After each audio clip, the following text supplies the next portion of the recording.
Welcome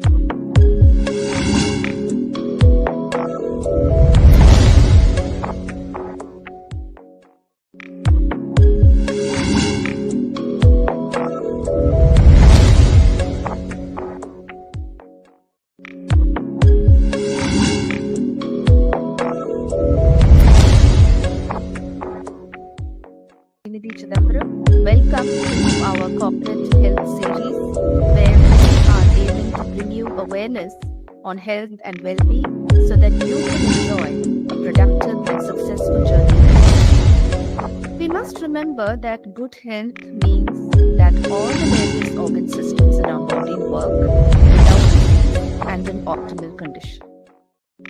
An essential organ that we need to know more is the liver.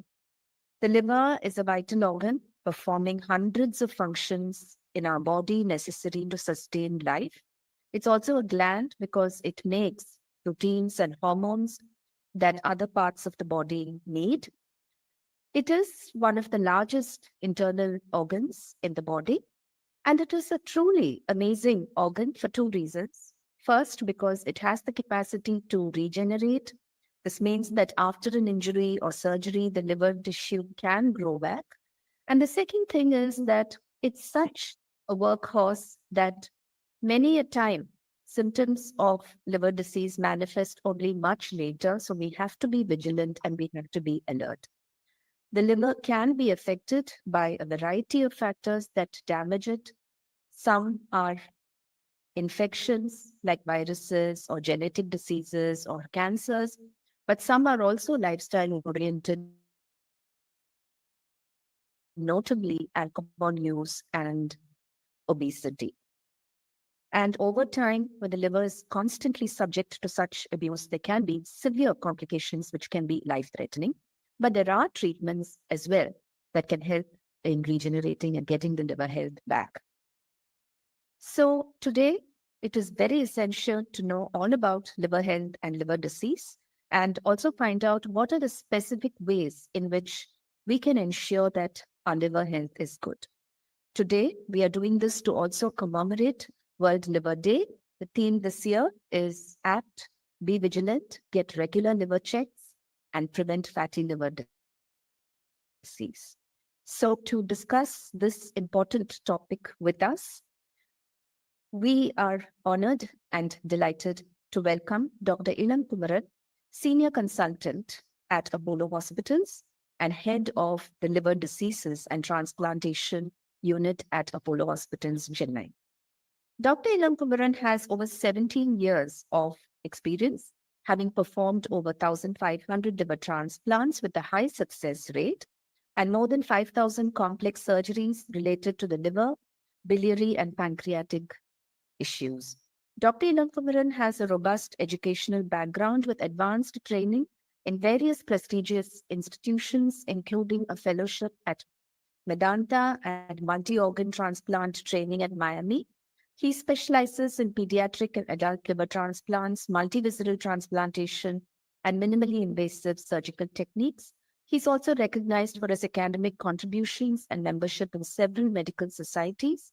His dedication to the field is reflected in several awards and accolades he has received, underscoring his commitment to advancing medical science and patient care in hepatology and transplant surgery.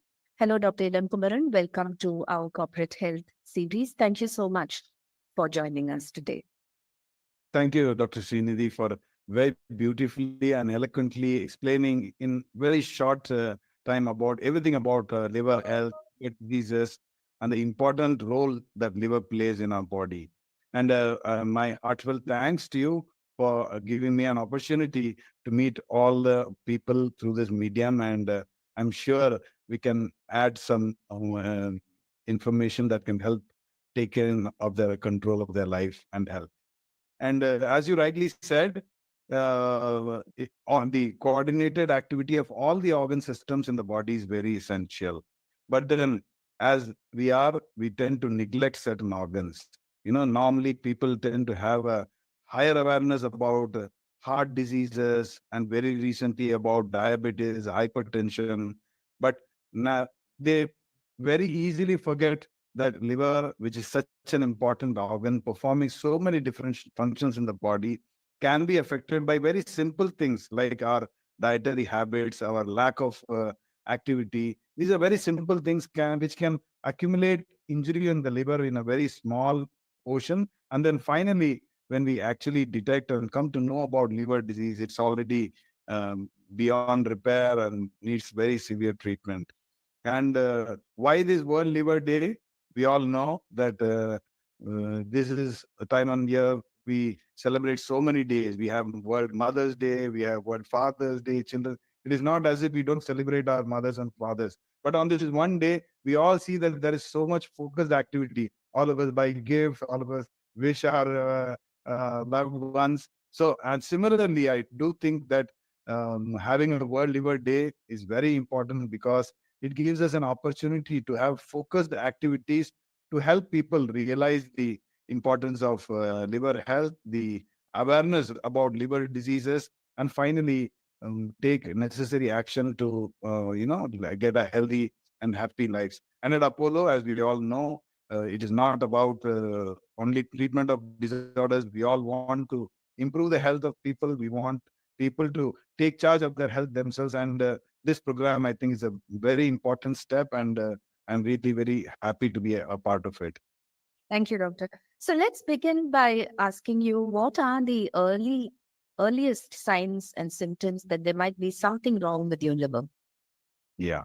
So to me, in my clinic, there are several patients coming with a right-sided pain, saying, "I think I have some liver problem. I have a pain in the right side." I'm glad that people, all of them, know that liver is on the right upper aspect of your tummy. But then that pain, vague pain, is not the symptom of liver disease.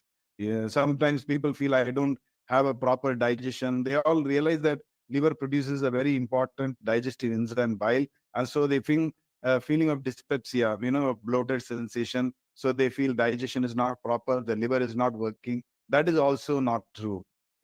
So the organ, it does, as you said, more than 500 functions. It does help your digestion by producing bile. It helps in your growth and maintenance by producing all the important proteins in the body. Even several important functions like blood clotting, immunity, all of them depend on the production of proteins in the liver. And apart from that, the purification of the blood, whatever be it your nutrition in the food, poison that somebody may take, or toxic effects of certain medicines, everything gets detoxified or purified in the liver itself and then gets circulated. So the symptoms also are pertaining to these three important functions, I would say. The biliary obstruction or something related to the bile, the patient starts developing jaundice, the yellowish discoloration of the skin and eyes. It is a symptom of liver disease. Normally, people think jaundice itself is a disease. Jaundice is not a disease. Jaundice is a manifestation of a liver disease. And second thing, when the protein production is getting low, then naturally they start losing weight. The important functions like blood clotting, immunity goes down. And finally, when the detoxification is not proper, there are several toxic metabolites that accumulate in your body and affect the brain, leading on to very subtle neurological signs like sleeplessness. Sometimes they sit and stare in the house and they get lost. And then these are fleeting neurological signs to even severe symptoms like a coma, which we call liver coma, the hepatic encephalopathy. These are all the signs of liver disease. But then the first symptom of liver disease may not be at a very early stage. It is only at a stage when the liver is damaged, very advanced, and sometimes even beyond repair. So, to detect your liver disease early, one is to take care of your health, do active and actively take care of your diet and lifestyle pattern. And then, if you are at risk, like having a alcohol habit regularly or having a viral hepatitis infection or diabetes, if you identify any risk factor for liver disease, then you need to screen yourself at least once a year to take care of your liver health. So let's talk about this in two parts. So, as we said, symptoms of liver disease manifest only much later. So, what Yeah. your advice be to the general population? as to what kind of, I mean, we know very well that our chairman was the pioneer in foreseeing the benefits of preventive healthcare and we have so many different health check programs that address different aspects of the health of different organ systems. But then I think people also do wonder, like, at when should I start doing these checks, or will they help us to screen for liver disease, especially as we know that symptoms are not going to come until much later. So let's first talk about that, and then we will go on to the risk factors and the lifestyle aspects. Yes, madam. I do know that you're the preventive health expert. So, yeah. So, in order to prevent liver disease, I think first is to take care of your diet. These days, we are tending to have I would not say a more fatty diet. People are aware of this now, but the calorie-rich diet that we are taking, the less of vegetables and proteins and nutrients and more of calories, those has to be curtailed so that the extra calories do not get converted to fat and start accumulating in your liver. And also to mobilize all the extra energy, I think having a regular aerobic fitness program, a minimum of 45 minutes of exercise is what you need to have a good metabolic system. And hence, these are the first two important things I would say. And then most of our liver disease patients are because of alcohol related liver illness. And so moderation of alcohol in people who do not have any risk factors of liver disease. And if somebody already has a risk factor for liver disease, I would say complete abstinence is the main and important thing to completely avoid liver damage. And the other major liver disorders group is the viral hepatitis. We know COVID affects the lung, but the awareness about viral hepatitis affecting the liver is not so much. There are several hepatitis viruses, A, B, C, D, and D, of which the common jaundice or common liver infection is related to hepatitis A and hepatitis E, which are transmitted by fecal contamination, contaminated water, contaminated food. So unhygienic practices are the most important things. So, but this hepatitis A and E virus-related liver infections are self-limiting. They will affect the person, and mostly 95% of the patients, they resolve with adequate rest and not taking any liver injurious medicines at that point.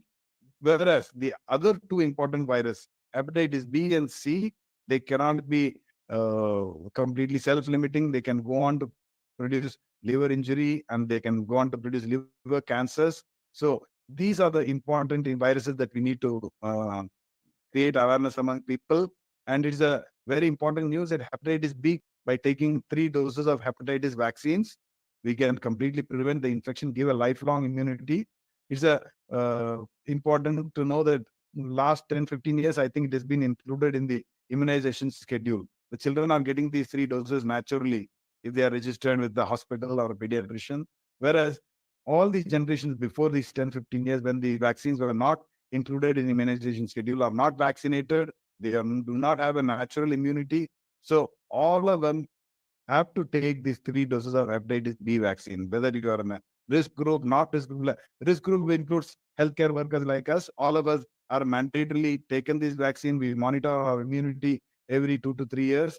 But whereas other people, for the general population, I think it is very essential that everybody gets vaccinated, because only then the WHO goal of eradicating hepatitis B in 2035 is going to be possible. And with regards to hepatitis C, even though we do not have a vaccine, we do have a completely curative treatment schedule. It was not available 5 years ago. In the last 5 years, the medicines that are available for hepatitis B can completely eradicate this infection. So if this hepatitis C is detected, it's very important to not have any taboo, do not have any stigma. Go to the doctor, get a proper treatment, and get yourself completely cured of this virus. So, doctor, I think we are addressing a corporate group of Yes. people where I think a lot of the risk factors that we have spoken about can manifest. I'm not saying that it always manifests, but then stress, long working hours, so there may not be much time to exercise. There might also be a tendency to eat on the go. So, lot of junk food, lot of unhealthy food, especially if it is a traveling kind of job. Again, eating unhygienic food. So, that whole hepatitis thing. And then there's also this very important aspect of alcohol use. So, it is often considered that, alcohol can help after a stressful day to relax, or in gatherings, or in work meet, like, after work. Um, uh, Yeah. functions or dinners.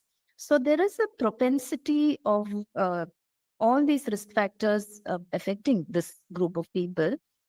So I just wanted you to focus a bit on alcohol consumption, how it affects liver health, and also maybe some practical tips for this group of people to continue to do what they do, but also be aware and take proactive steps to make sure that their liver is not getting damaged in the bargain.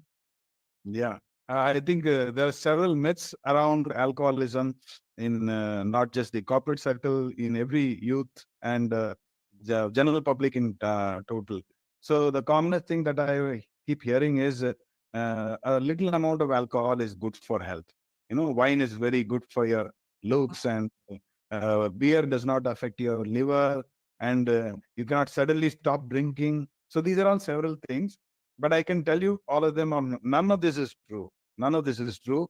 And even the safe limit of alcohol uh, that people tend to read on internet, I don't think none of these studies have been done on Indian population. And almost all of the safe limit of alcohol has been published only out of Western world. The criteria has been developed in people who have a very high BMI population. And even in India, we tend to see some people who are taking regular alcohol and not having much amount of liver damage, whereas some people with social drinking habit having developing the liver disease early. So I would say that there is no safe limit for alcohol that you should follow.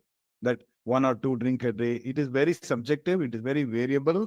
So always tend to have moderation in your alcohol. And normally we say this cage questionnaire, is a problem drinking. If you have to identify that if you're getting into problem drinking, so there you should ask yourself four questions. One, C, cage, C for cut down and drinking. You yourself start thinking, no, I should start cutting down my drink. And second question is about drinking alone. You do not take it in social gatherings and you start taking alone. And three, if you start feeling guilty about your drinking habit, you yourself think that I think I am drinking too much, I should cut down. Or last thing is about to criticism. If you start, people start telling you that maybe you should stop drinking. So if even one question you have an answer is yes, then it means you're going into problem drinking.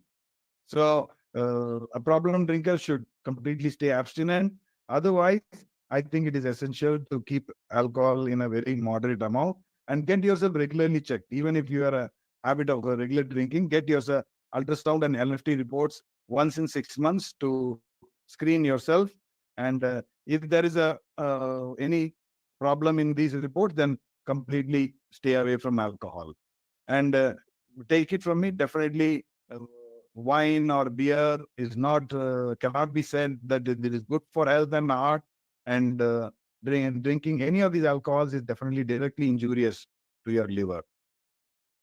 So, doctor, like you were saying that liver function test and ultrasound is important. That everybody should uh, do this annual check, or is there some, or only people who think that they are at risk?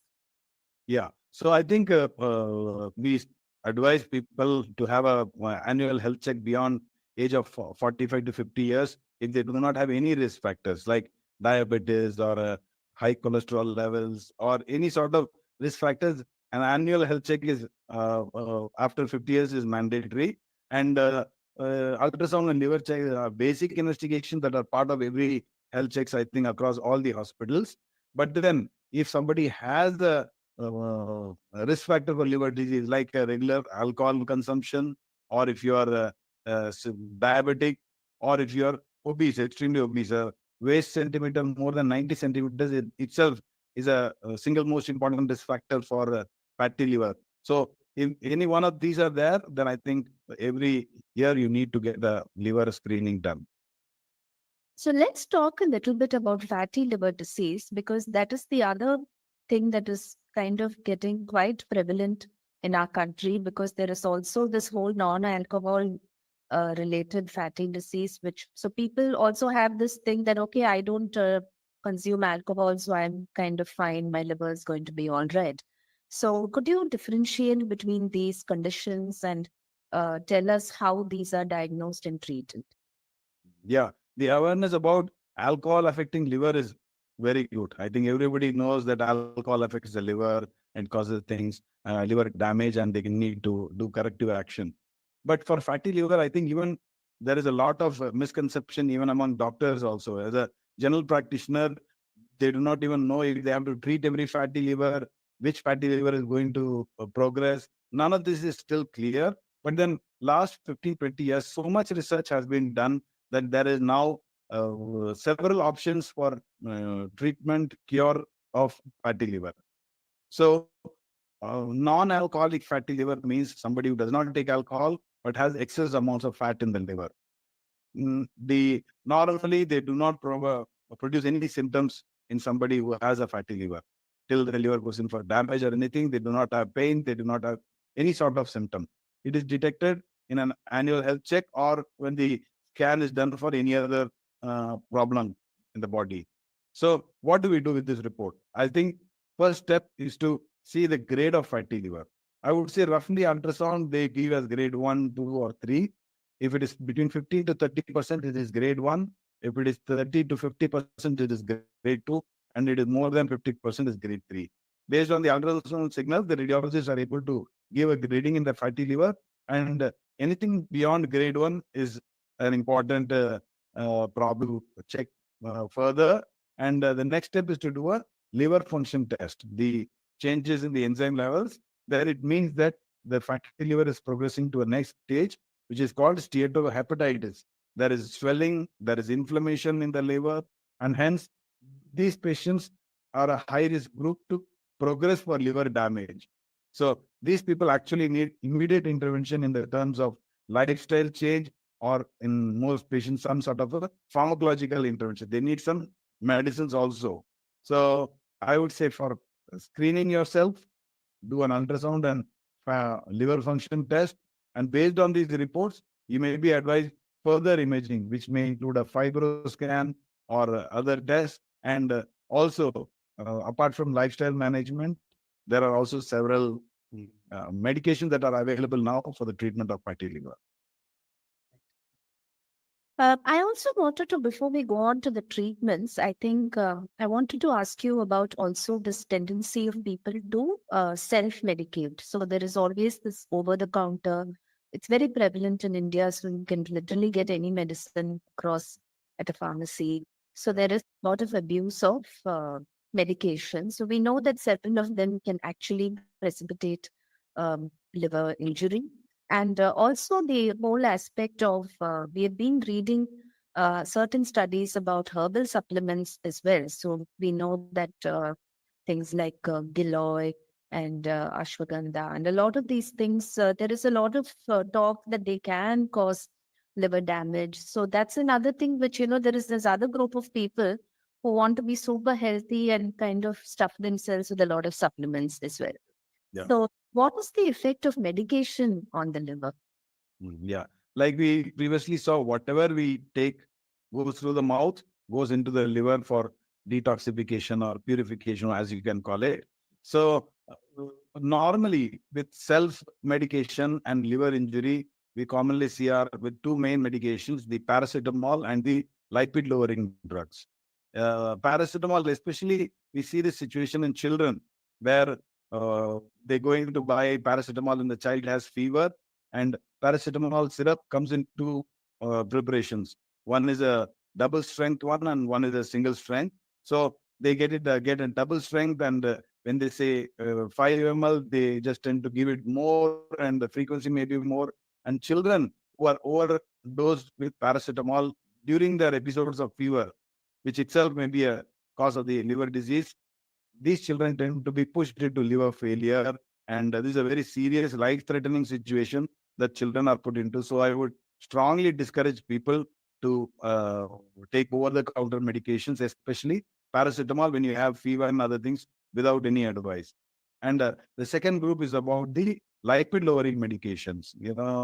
As you said, some people start to have this belief that after 50 or 55 years, even without a proper health check, if you start taking statins, it is good for your health. It keeps your heart and blood vessels free of cholesterol. It is not true. It has to be taken only for risk groups. This has been proven now in medical research also.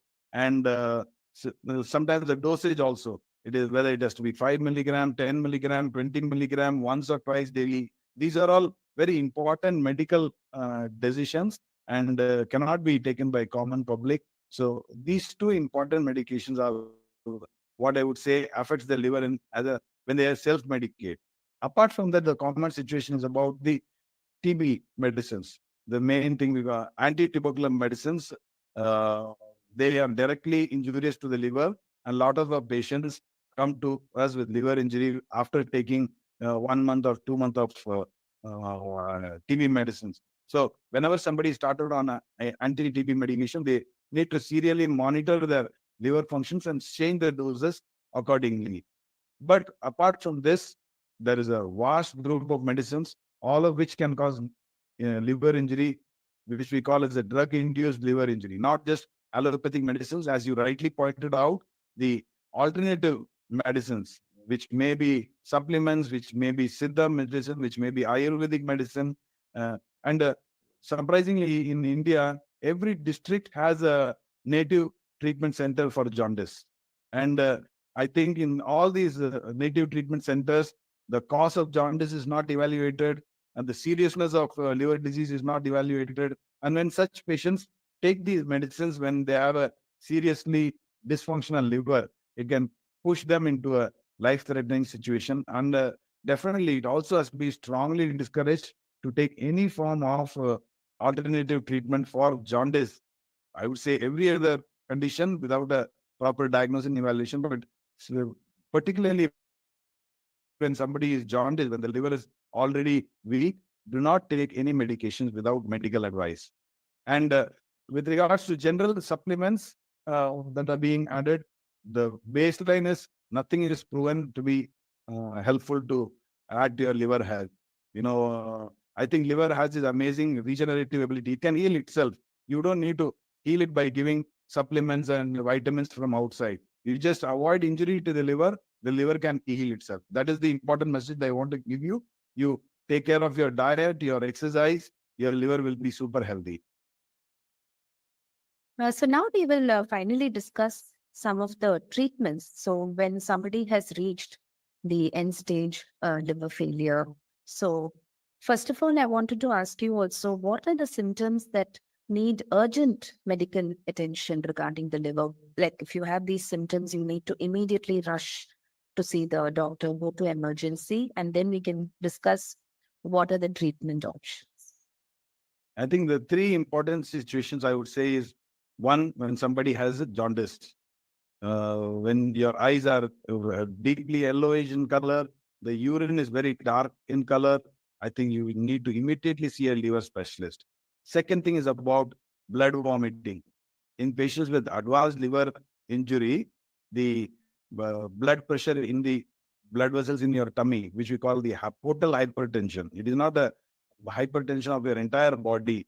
Only the blood vessels in your tummy are in very high pressure. This is the condition is called portal hypertension. And in this situation, the veins can rupture into your intestine and cause blood vomiting or blood in your motion. So this is also an emergency. And third is somebody has a altered sensorium, as we call their altered neurological status.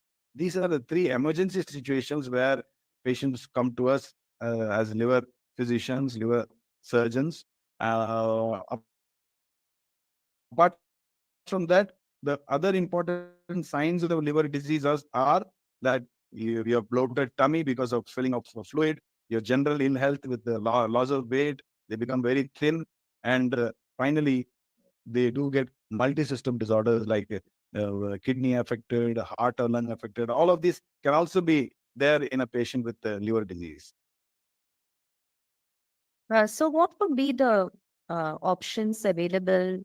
Because we have heard so much about advances made in liver transplants. So, briefly, if you can finally tell us when those become options and Yes, dear Ram. So it's very important to know because the first sign of liver disease comes after several years of liver injury, liver damage, and even at that stage, we normally grade the liver disease of these patients.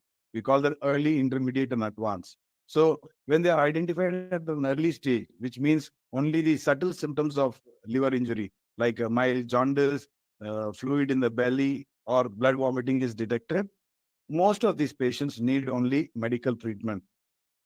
They need supportive medications. They need medicines to avoid bleeding. They need some diuretics to reduce the fluid in your tummy.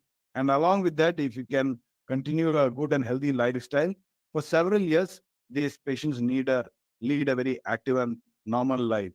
But in patients who have progressed to the next stage, which means an intermediate stage, where all these symptoms are not improving with medicines. So somebody has a fluid in the belly, in spite of taking diuretics, your fluid is not reducing, or is it fluctuating? The same with jaundice. They will have a bilirubin of 10 or 15. With some medical treatment, they will come to 5, and then again it goes to 7 or 8. So this fluctuating thing is not a good sign. And at this stage or an advanced stage, when patient comes into ICU, intensive care with multi-system affection and other things. So even if they improve to a point of being stable, I think in intermediate and advanced stage, it is very imperative and important for them to undergo transplant as early as possible, because the deterioration in these patients sometimes is very sudden. Like yesterday, he was walking and talking in the home, and today he's in the hospital, intensive care, ventilator, organ support. So anybody who is diagnosed in intermediate or advanced stage of liver damage, liver failure, they need to undergo transplant as a curative treatment. Transplant is a life-saving treatment, and it is a treatment for not just a temporary solution or for 5 or 10 years. You do transplant, the rest of your life you are going to lead a healthy and normal life. so? Thank you so much, Dr. Ilan Kumaran, for this wonderful session.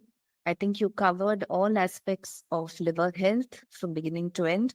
And dear viewers, I do hope that you found this session informative and useful.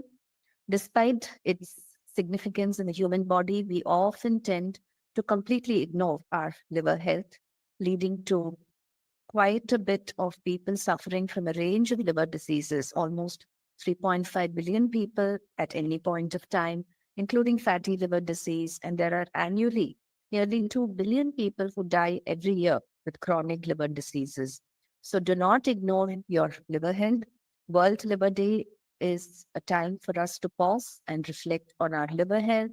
Important messages there from the doctor about lifestyle, making sure that you're keeping your liver healthy, making sure that you're screening for liver health every year, and also not latest treatments are available, including transplants.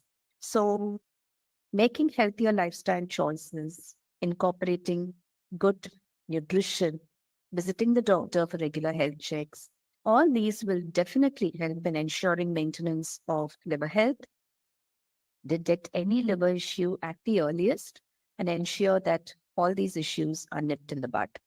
I do hope that you have enjoyed the session and it has been an eye opener for all of you. So do take the right steps in the right direction and start following healthy practices, starting from World Liver Day today to ensure good liver health. Thank you and namaste.